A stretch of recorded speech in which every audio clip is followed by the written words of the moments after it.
Hey guys, it's Cash, and today I'm going to talk a little bit, I'm going to expand more on what I talked about the other day. With the whole situation that I was in Miami, a lot of it was, it was a very narcissistic situation, that goes without saying. But one of the things that these people do is they try to erase you.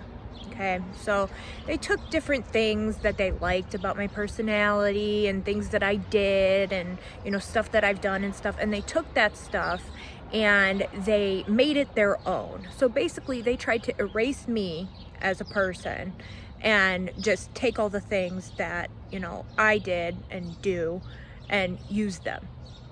Okay, so that's what I'm experiencing right now.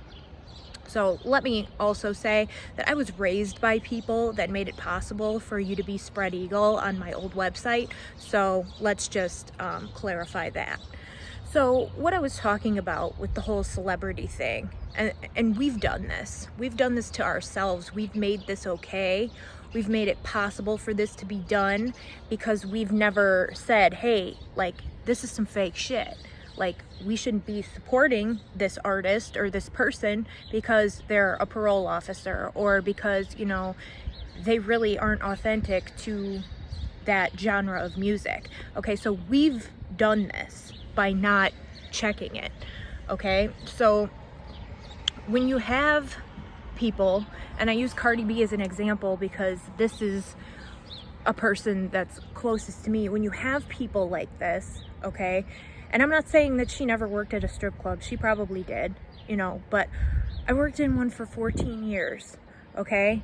And I'm pretty sure that if I ever became famous, I would not be on OnlyFans.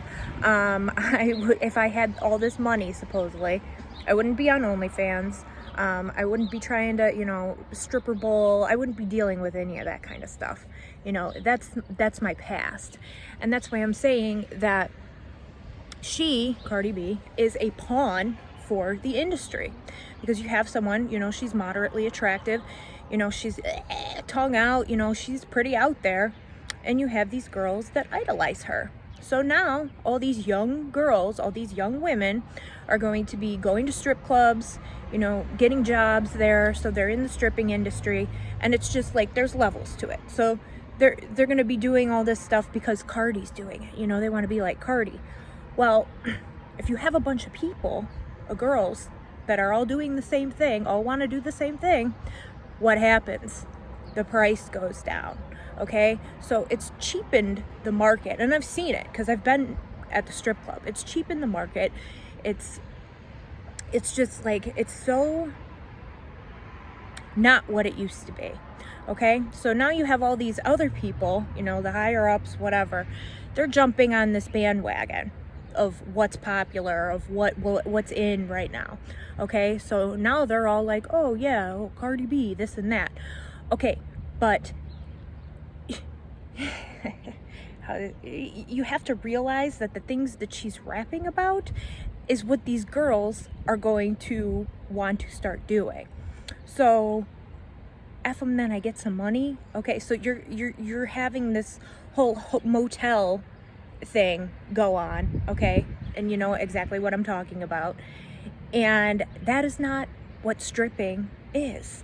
So she's blurring the lines. That's why I don't like it, because she blurs the lines. There's stripping and then there's what she sings about, and they are two completely different ball games. And these people that are cashing in on this are now having to learn the hard way that you don't always go with what's popular. You go with what works. And yeah, so that's all I have to say about that. So we've done this as a culture, as a society. We've allowed, and love Drake, okay? But he was an actor in a wheelchair before he became a rapper, okay? Rick Ross, enjoy his music too. He was a parole officer.